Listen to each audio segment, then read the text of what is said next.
Can you find joy in difficult times? Joy and happiness is one of the most coveted and critical needs for a healthy life. We all know what it feels like when you're happy, when you're joyous, when you celebrate, when you feel a joy, not just an external one, but internal one. So it's one thing to experience joy in good times, when things are going well. But when things are not going well, when there's, God forbid, tragedy, grief, loss, setbacks, can you find joy in those times? It's a critical question because it's like a catch-22 situation. On one hand, joy is what allows us to be buoyant, be hopeful, be confident, have courage, and yet challenges tend to demoralize us. So how do you find joy when you're feeling the opposite of it? And yet, as we shall learn, absolutely, joy can be found even when things are very difficult. So please join me in this special program, Finding Joy in the Dark Moments.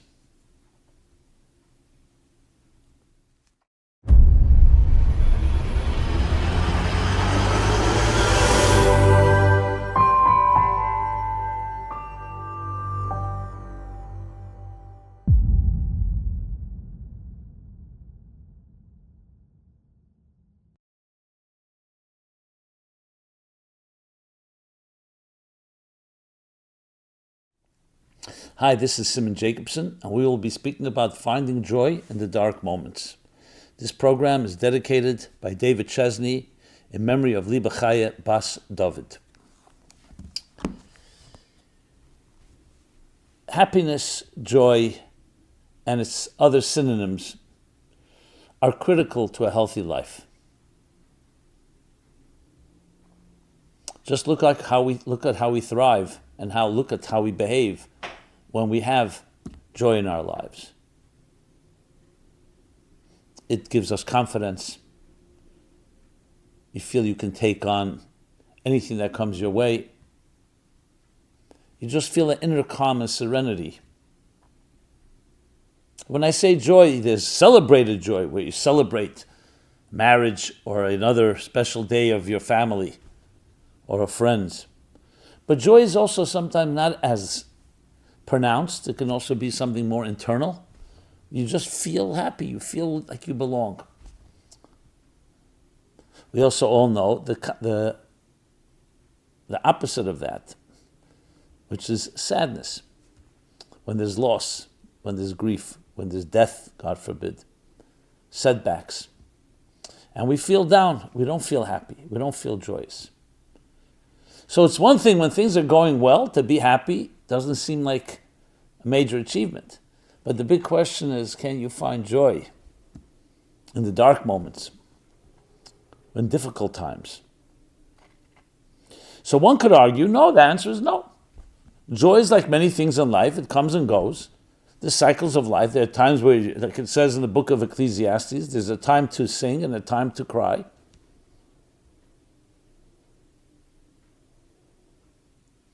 And joy is not something that is a constant. However, as we shall discuss, that's not the case. But for us to be able to go there, we need to explain what joy is. Because again, if things are going well, it seems that's natural joy. If things are not going well, why would we want to have joy then? But the question is, what is the definition of joy? And here we need to really go back into the very core, the very anatomy and essence of what makes a human being a human being.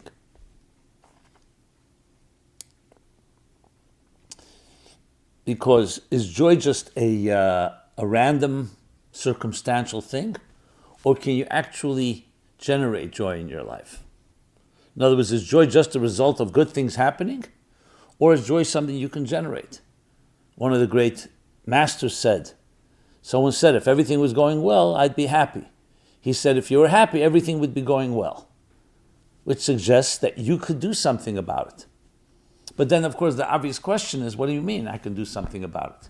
How could I be happy when things are not going well? Either in your personal life, in family, the community, in the world. I mean, we see sometimes horrible things. Can one be joyous in doing horror? During a tragedy? During an atrocity? So let's define joy. And why is it so essential to the human being? Like love. You can say love is also the same idea. I have love when things are going well. But can I generate love? And the answer is absolutely, because it's all within you. So this takes us back to the resources of our very soul. Is the soul that you're born with a happy soul, a neutral one, or a sad one? So some people think and feel that they're wired to be despondent. Others are wired to be buoyant, to be exuberant, to be happier.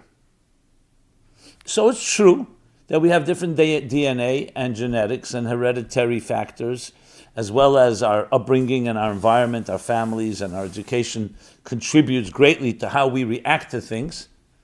But there's also things that are inherent within us.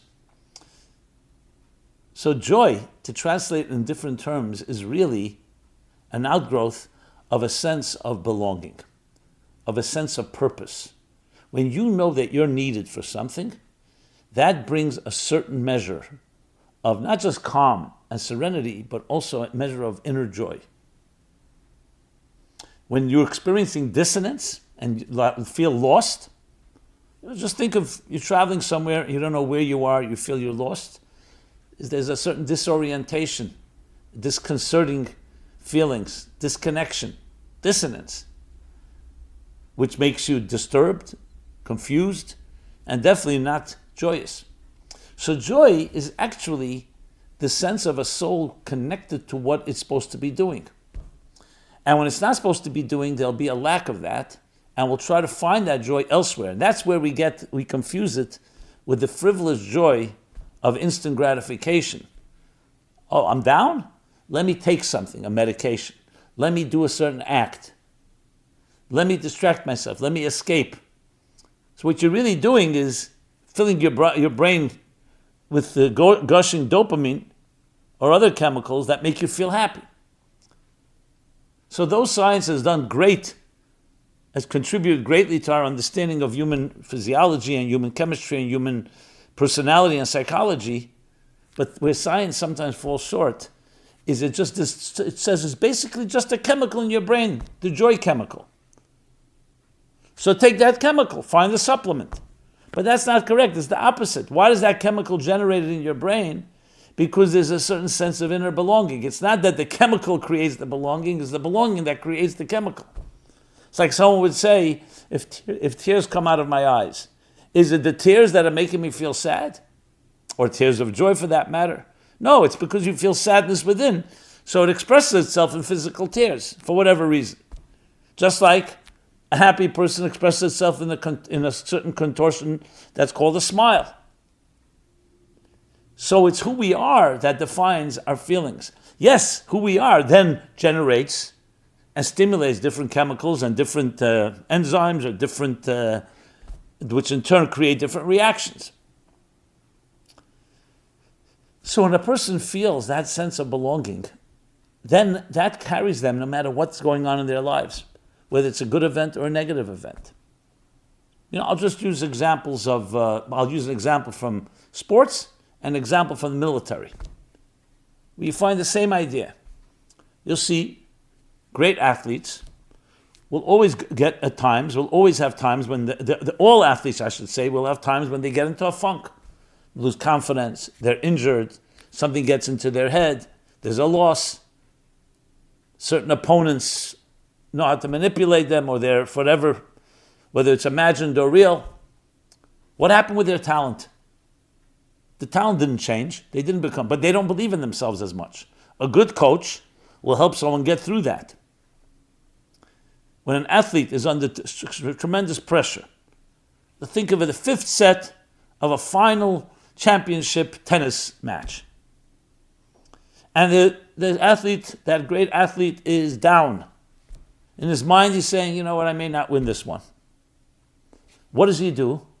He conjures up, both from his experience and from within his willpower, a certain amount of drive and persistence. I know you may not say that's joy, but there is an element of joy there because that's that drive that counters all the negatives. So what do you see from that? That joy and drive is not dependent purely on when things are going well, even when you're down. And you may, and many people would predict that you will not win. Same thing in the military. Someone who's driven by a purpose and cause. So there may be a setback, there may be difficult, there may be even fears. No one's dismissing the fears of the unknown, the fears of being killed, the fears of being injured, the fears of an enemy that you may not know where they are and how strong they are and how they may affect you, attack you. But there's another thing that counters that fear, a deep will, a deep drive, a persistence, a relentless desire to forge ahead and succeed. And that in turn creates a positive attitude. Whereas the demoralization or the negative feelings that can come from saying, well, there's a setback, will obviously contribute to not believing in yourself and therefore not doing what you have to do. Now let's say even that guy, that athlete loses the match. You'll say, okay, you see, it didn't work out. No, a good athlete will pick himself up and will not lose that sense of purpose, lose that sense of his goals. Fine, it was a setback and he learns from it. And that not only learns from it, it makes him stronger and makes him better. As you hear, everyone who's ever gone through a loss will tell you. What is going on? What's going on is that you're not allowing the circumstances to control you. You're mustering up, you're drawing from within your spirit, from within your will, from within your very being, a tremendous force, positive force that I can do this. And if it's not today, it'll be tomorrow. And if there's a setback, I'll learn how to get around it. Or it'll make me stronger.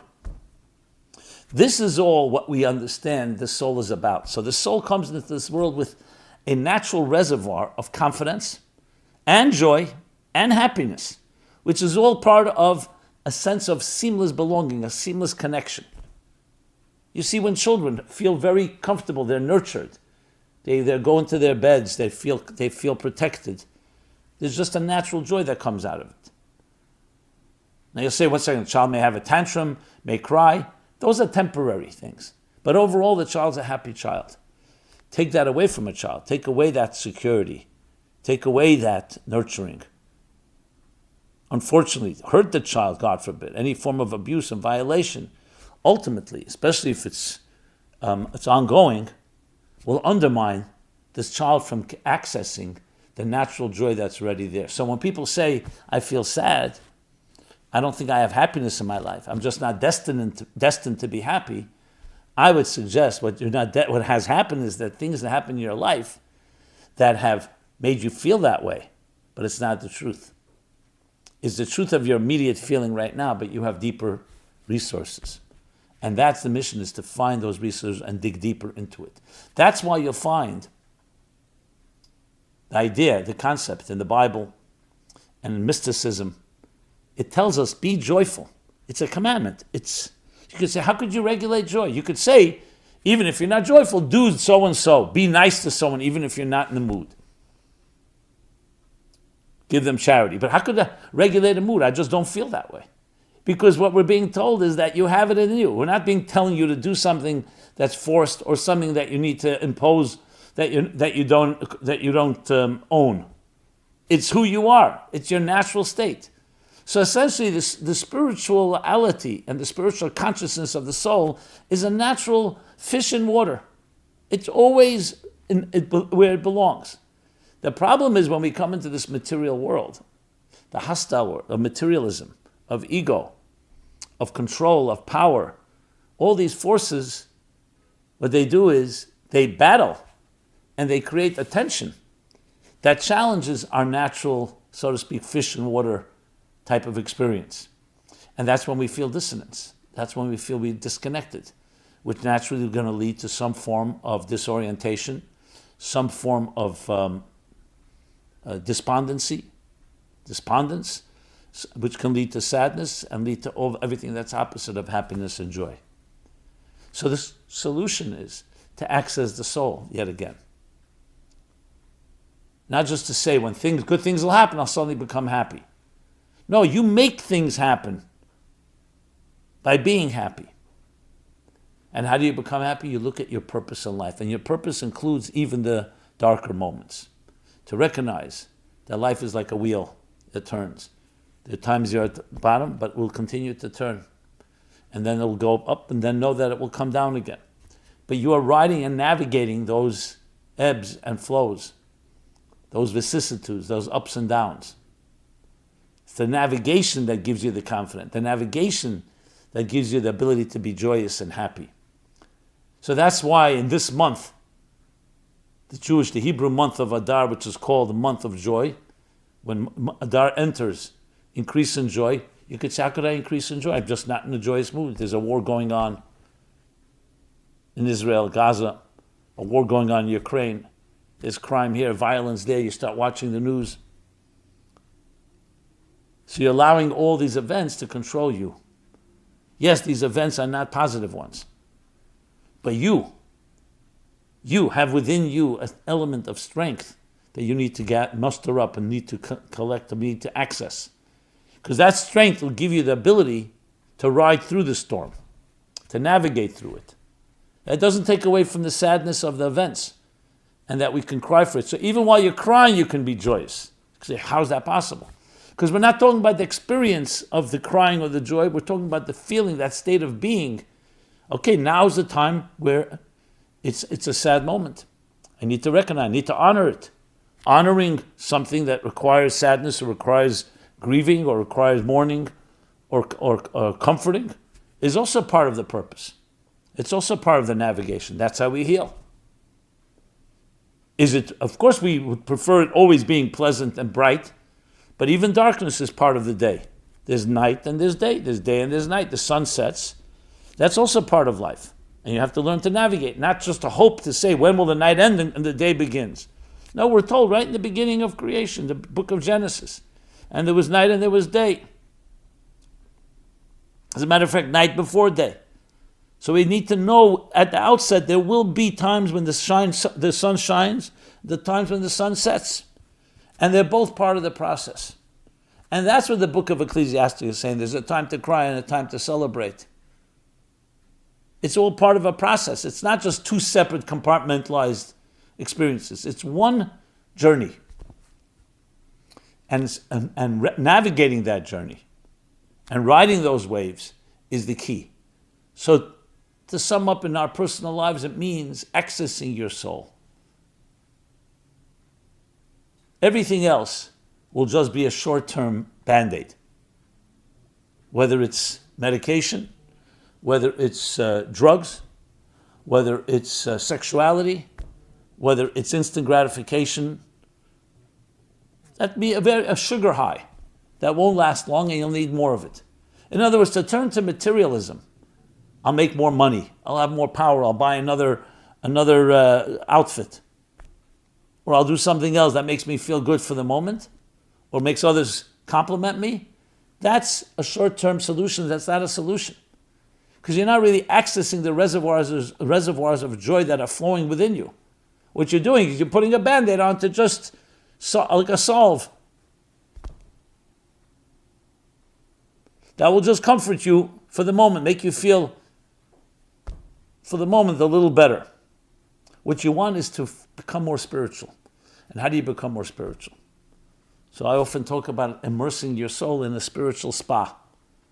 SPA is an acronym for Study, Prayer, Action, Cognitive, Emotional, and Behavioral Conditioning. That every day, just as the body needs healthy diet and rest and exercise and hygiene and so on, a soul also needs these things, except they're not physical. What are the spiritual exercises that allow a soul to bask, to immerse itself in the spiritual spa and waters that refresh it and build it up and access its inner strengths. One is cognitive, which means to study, to read something that's spiritual. Get your mind in the right place. Not what the media is feeding you and not what others are feeding you.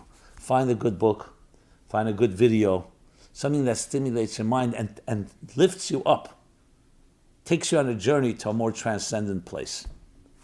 Second, emotional conditioning, emotional exercise, a prayer, a song,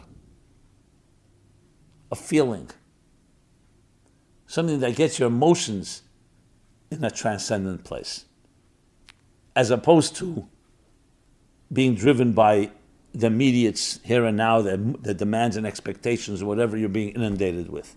And finally, behavioral conditioning, actions, good deeds. Make sure every day, just like you have the cognitive and the emotional, every day, do a special good act. You may already be doing much, but add something new. Reach out to someone in need, share a kind word, help people with advice, financially if necessary, charity, volunteerism. Share out through social media and texting or whatever platforms you use a nice, inspiring message. But make it a routine. Make it part of your life, not just once in a while. And you don't have to wait till you're despondent or sad to do it. Do it immediately, so you're building up an arsenal of spiritual activity that makes your soul happy, makes it fulfilled. When a person is hungry, what happens? They feel that lack. And a lack always going to create something that's not the opposite of joy. So when you're sated, when you feel filled, the same thing with the soul. It needs to be filled, and the soul is filled not through physical pleasures. It's through spiritual pleasures, through a mind and emotions and behavior that feed that soul. And the soul feels its value, it feels its contribution. That at the end of the day, you can say to yourself, today I'm proud of what I accomplished. With humility, I'm proud that I did something today. I feel good about myself. You'll find people who have difficulty finding joy and happiness. You ask them, how was your day? Very bad day today. You never want to say that. You want to say at the end of the day, maybe one small thing, but you did something, you say, that was something good that I did. There's something about it that feeds the soul, and the soul in turn feeds you with a natural joy that it has within itself. It sounds simple. The difficult part here, frankly, is our habits. We're so accustomed to how we do things, it's very hard to break our routines.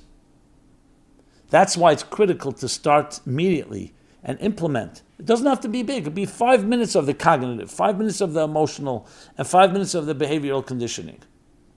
But consistent every day, just like you brush your teeth, just like you shower, just like you do other things. You eat breakfast, you eat your meals, you exercise, whatever the regimen may be. Slowly that feeds and allows your soul to blossom. And when it blossoms, you become a naturally happy person.